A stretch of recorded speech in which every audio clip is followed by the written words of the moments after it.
선한 목자가 되시는 예수님, 이런 제목으로 우리 이 마태복음 26장 14절에서 25절 말씀 이렇게 함께 살펴보겠습니다. 여러분들은 시편 말씀 중에 요즘 우리가 성경 읽기를 통해서 시편을 읽기 시작했는데 시편 말씀 중에 가장 아름다운 시편을 몇 편이라고 생각하십니까? 이런 물으면 뭐라고 말씀하겠습니까? 저도 그렇고 많은 분들이 시편 중에 가장 아름다운 시편을 이렇게 시편 23편을 말하는 사람이 많습니다. 시편 23편은 잘 아시는 것처럼 그 목자와 양의 아름다운 관계를 노래하는 나는 주는 여호와는 나의 목자시니라는 제목으로 시작하는 시편입니다. 참 이 시편에 보면 참으로 이 주옥 같은 구절들이 많이 나옵니다. 그 대부분의 사람들이 저를 포함해서 대부분의 사람들이 좋아하는 구절이 23편 4절인데요. 내가 사망의 음침한 골짜기로 다닐지라도 해를 두려워하지 않을 것은 주께서 나와 함께 하심이라. 주의 지팡이와 막대기가 나를 안위하시나이다 하는 구절이죠. 내가 사망의 음침한 골짜기로 다닐지라도 해를 두려워하지 않을 것은 주께서 나와 함께 하심이라. 주의 지팡이와 막대기가 나를 안위하시나이다. 저도 개인적으로 이 구절을 참 좋아하는데요. 저는 이 구절에서 어떤 난관, 죽음의 골짜기와 같은, 언젠가는 한번 죽겠지만, 그때 또 우리가 통과해야 할 죽음의 골짜기와 같은 난관이 우리 인생 가운데 처한다 할지라도 이 목자가 되시는 우리 주님께서는 우리를 포기하지 않으시고, 그때도 나를 지키시고, 또 나와 함께 하시고, 나를 지키시고, 나를 인도하실 것이라는 믿음을 주는 말씀입니다. 그렇습니다. 실제로 주님께서는 이제 오늘 본문에서 죽음을 이제 불과 하루 앞두고 있는 상황입니다. 우리가 그동안 살펴봤던 본문들은 죽음을 이틀 앞두시고 사흘 앞두시고 주신 그런 말씀들이었는데 오늘은 이제 하루를 앞두고 있는 상황입니다.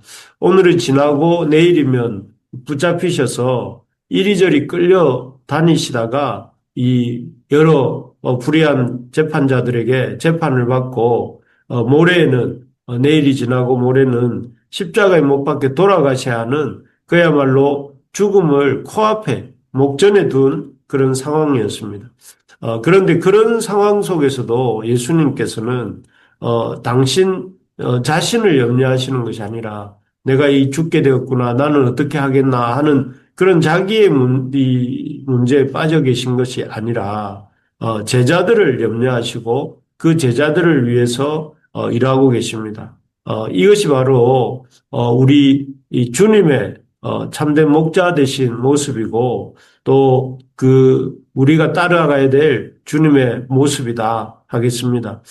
십자가 죽음을 앞두시고 그 사망의 음침한 골짜기를 지나가시는 주님께서 제자들을 어떻게 도우시는가 하는 것이 오늘 말씀과 또 내일 말씀에 나올 텐데요. 먼저 오늘 말씀을 간단하게 보면 먼저 자신보다는 제자들을 걱정하고 계시는 모습입니다. 오늘 읽었던 본문 24절을 이렇게 보시면 이렇게 되어 있습니다. 인자는 자기에게 대하여 기록된 대로 가거니와 인자를 파는 그 사람에게는 화가 있으리로다. 그 사람은 차라리 태어나지 아니하였더라면 제게 좋을 뻔하였느니라 이렇게 말씀하십니다. 그래서 여기 보면 예수님이 당신이 떠나신 후에 제자들이 대혼란에 이제 그동안 예수님 중심으로 움직이던 제자 공동체였기 때문에 예수님이 떠나신 후에 제자들은 그야말로 중심점을 잃게 되는데 그렇게 되어서 그런 혼란에 빠지지 않게 하시기 위해서 자신이 제자들 중 한 사람에 의해서 이렇게 배반당하고 팔리게 되실 것을 미리 말씀하고 계시는 내용입니다.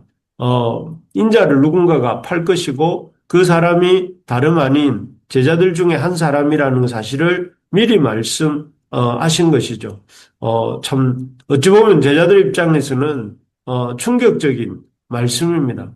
그래서 제자들은 너희들 중에 한 사람이 나를 팔 것이다 하시는 그 21절에 나오는 말씀을 듣고 제자들은 막 크게 소동하면서 크게 소란을 피우면서 주님께 나와서 이렇게 묻습니다. 22절에 보면 근심하여 각각 여짜오되 주여 나는 아니지요. 저는 아니지요. 이렇게 나는 아니지요. 나는 아니지요 하면서 각자가 묻습니다. 그 중에는 놀랍게도 예수님을 진짜로 팔게 되는 유다도 다가와서 이렇게 그 예수님께 참 나는 아니지요 하고 물었던 것 같습니다. 그때 제자들은 이 유다가 예수님을 팔게 될 것을 이렇게 이 전혀 눈치를 못 챕니다. 25절에 보면 예수를 파는 유다가 대답하여 이르되 라피여 나는 아니지요. 그런데 예수님은 이 제자들을 이 눈치채지 못하게 또 그러면서도 유다는 깨닫도록 하면서 예수님께서 내가 말하였도다 이렇게 말씀하셨습니다. 그러나 유다는 그 말씀에 찔림을 받고 돌이키는 것이 아니라 오히려 그 예수님이 내밀어 주시는 이 회개의 기회를 회개하기를 바라셨겠죠. 주님께서는 그렇게 되지 않기를 바라셨겠죠.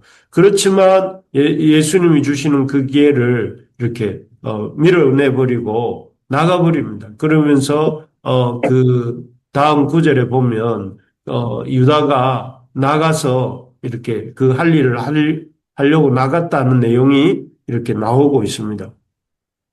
참 이런 어찌 보면 이런 유다의 모습, 예수님을 팔려고 하는데 그것을 예수님 미리 지적하시고 또 회개할 기회를 주셨지만 그 회개할 기회를 거절해 버리고 나가는 이 배은망덕한 유다의 모습을 보면서 예수님은 이렇게 말씀하십니다. 24절인데요. 제가 한번 읽어보겠습니다. 인자는 자기에 대하여 기록된 대로 가거니와 인자를 파는 그 사람에게는 화가 있으리로다. 그 사람은 차라리 태어나지 아니하였더라면 제게 좋을 뻔하였느니라.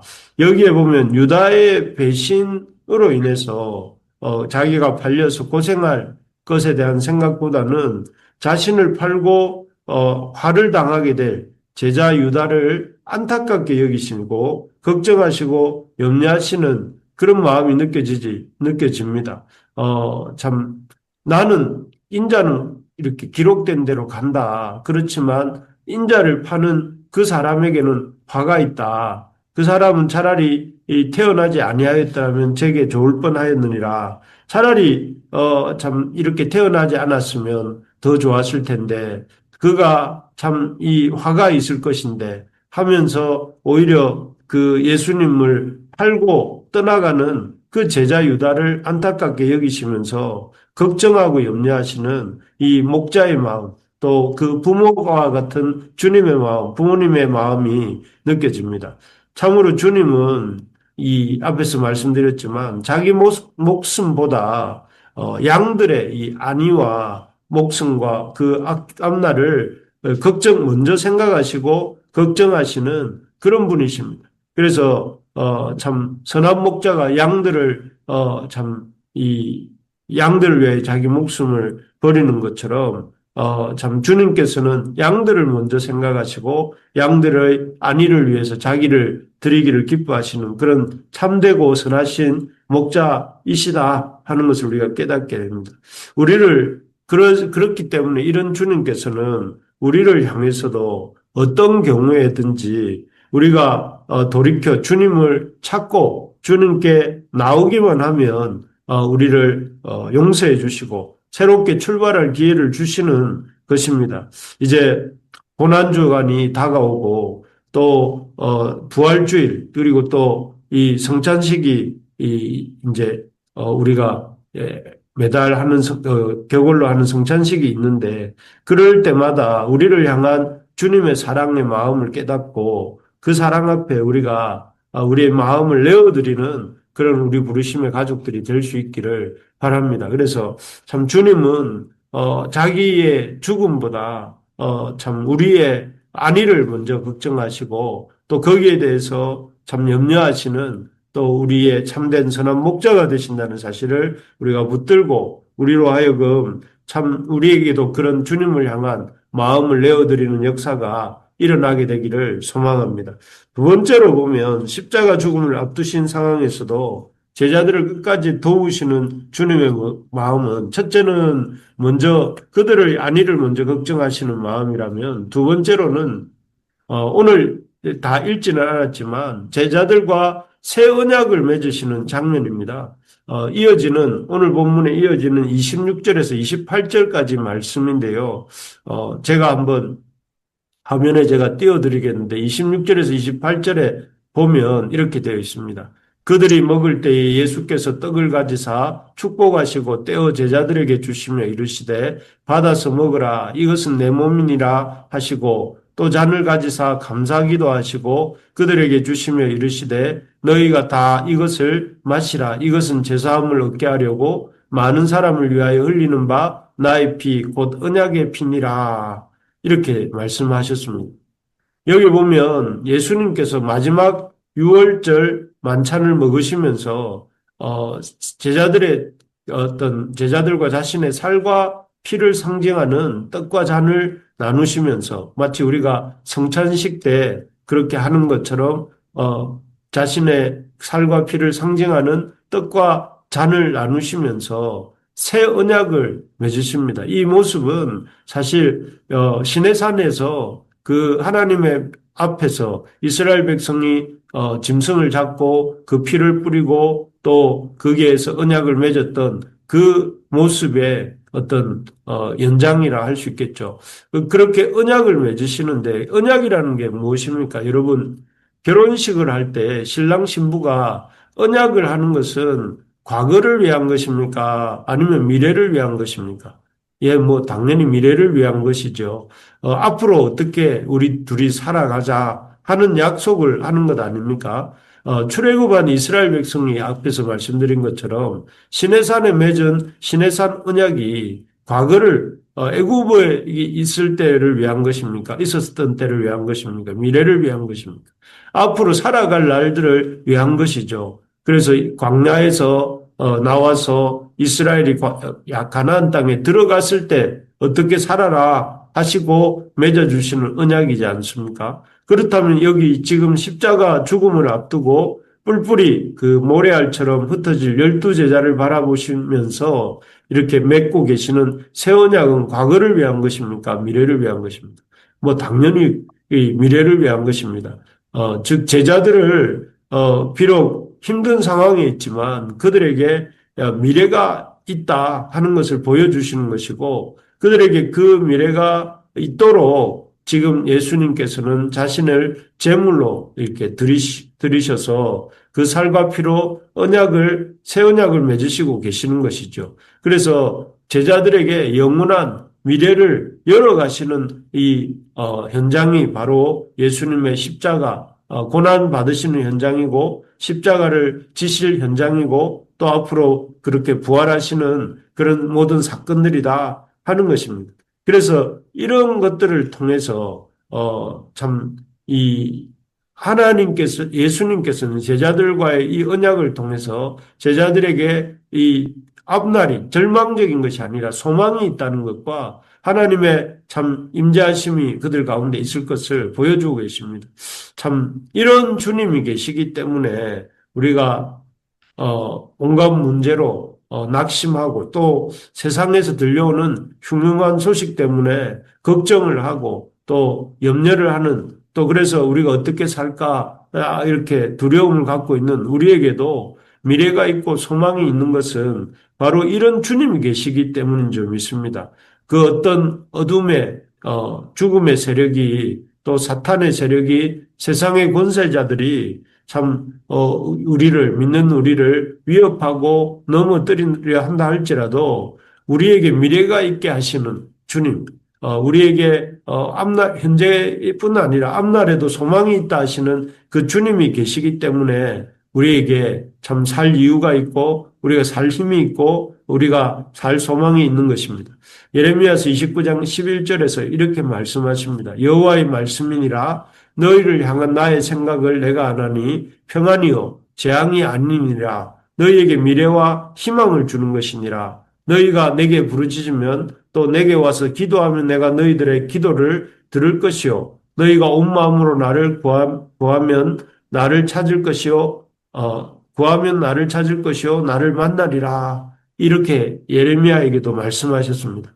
주님께서는 우리가 어떤 경우에도 우리에게 소망이 있다 하시고 또 우리에게 소망을 줄 것이며 생명과 또 미래를 주시겠다 이렇게 약속하고 계신 것입니다. 그래서 우리 인생에 미래와 희망을 주시는 언약을 맺으심으로 살 소망이 있다는 것과 살 희망이 있다는 것과 또 그를 통해서 우리에게 참 평안을 누리기를 원하시는 그 주님을 믿고 또 주님의 그 언약을 믿음으로 소망하며 나아가는 기뻐하며 나아가는 우리 부르심의 가족들이 되시기를 주의 이름으로 축복합니다. 말씀을 맺겠습니다. 오늘 말씀을 통해서 예수님께서는 우리의 선한 목자가 되신다 하는 것을 우리에게 보여주십니다. 제자들이 참 제자들을 곧 떠나실 그 주님으로서 먼저 제자들을 염려하시고 또 걱정하시면서 그들을 참 위하시고 또 그들을 위해서 언약을 맺어 주심으로 그들에게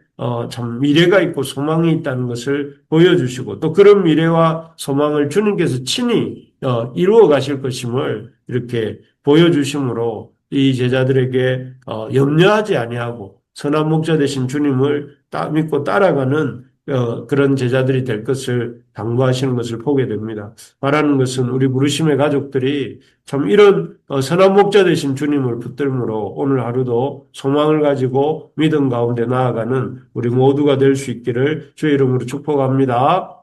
아멘. 아멘.